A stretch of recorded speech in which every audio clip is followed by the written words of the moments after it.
ఒక దేశంలో జనాభాని లెక్కించడం అదెంత పెద్ద పనో ఊహించుకోండి. 100 కోట్లకు పైగా మనుషులు. అదొక మామూలు విషయం కాదు. అయితే ఇంత పెద్ద ప్రక్రియ మొత్తం కొన్ని సింపుల్ కాని చాలా స్పష్టమైన నియమాల మీదే నడుస్తుందన్నమాట. సరే, ఆ సంగతేంటో వివరంగా చూద్దాం. ఇప్పుడు అసలు ప్రశ్న ఇదే. 100 కోట్లకు పైగా జనాభా ఉన్న మనలాంటి దేశంలో ప్రతి ఒక్కరిని ఎలా లెక్కిస్తారు? ఇది అసలు సాధ్యమేనా? ఇంత పెద్ద సమస్యకి పరిష్కారం ఎక్కడుందంటే అదొక సింపుల్ రూల్ బుక్తో మొదలవుతుంది. ఈ నియమాలే ఈ మొత్తం లెక్కింపు ప్రక్రియకి పునాదిలాంటివి. సరే, ఇప్పుడు మనం తెలుసుకోవాల్సిన మొదటి ఇంకా చాలా ముఖ్యమైన తేడా ఏంటో చూద్దాం. అదేంటంటే భవనానికి గణన గృహానికి మధ్య ఉన్న తేడా. ఒక వీధిలో జనాభా లెక్కించే అధికారి ప్రయాణం ఎలా మొదలవుతుందో మనమంతా కలిసి ఊహించుకుందాం. ముందుగా భవనం అంటే ఏంటో చూద్దాం. దీని నిర్వచనం చాలా సింపుల్. 4 గోడలు, పైన కప్పు, అంతే. ఆ నిర్మాణాన్ని నివాసానికి వాడొచ్చు, షాప్కి వాడొచ్చు, లేదంటే ఖాళీగా కూడా ఉండొచ్చు. ఏదైనా సరే, అది ఒక భవనం. ఇప్పుడు అసలైన పాయింట్కి వద్దాం.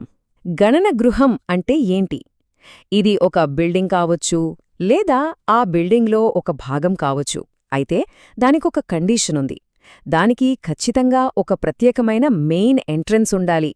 ఆ ఎంట్రన్స్ నేరుగా రోడ్డు మీదకి గాని లేదా అందరూ వాడే కామన్ మెట్లదారిగ్గాని తెరుచుకోవాలి. అప్పుడే దాన్ని ఒక ప్రత్యేక యూనిట్గా గుర్తిస్తారు. ఇక్కడున్న చిత్రాలు చూస్తే మనకు చాలా క్లియర్గా అర్థమవుతుంది. మొదటి చిత్రంలో చూడండి, ఒక బిల్డింగ్, ఒకే ఎంట్రన్స్, సో ఒకటే సెన్సస్ హౌస్.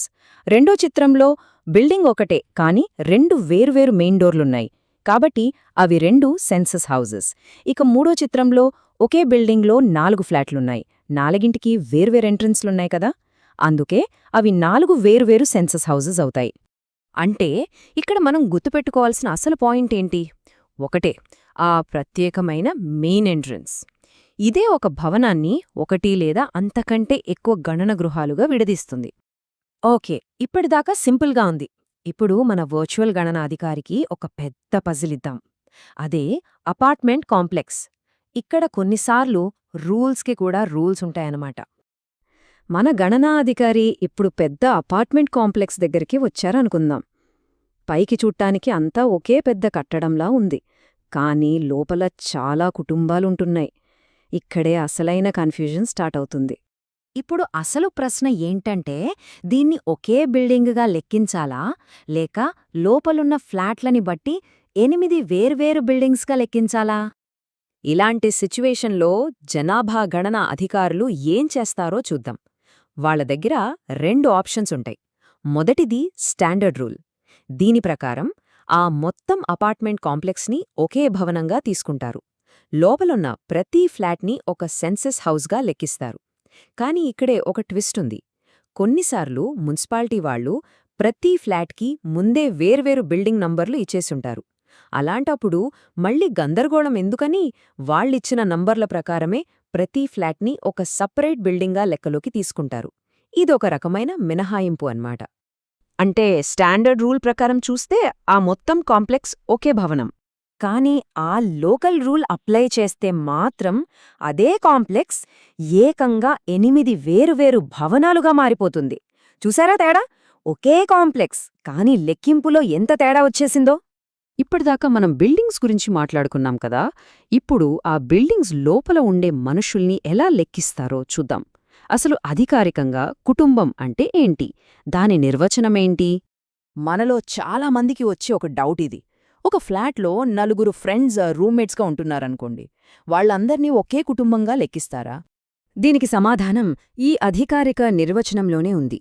కుటుంబం అంటే బంధువులు కావచ్చు, కాకపోవచ్చు, కాని వాళ్లందరూ కలిసి ఒకే చోట నివసిస్తూ ఉండాలి.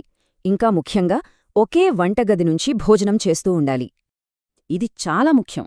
సమాధానం ఒకే కప్పు కింద ఉన్నారా లేదా అన్న దాంట్లో లేదు. వాళ్లందరూ ఒకే వంటగదిని పంచుకుంటున్నారా లేదా అన్న దాంట్లో ఉంది. అసలు మ్యాటర్ అంతా కిచెన్లో ఉంది.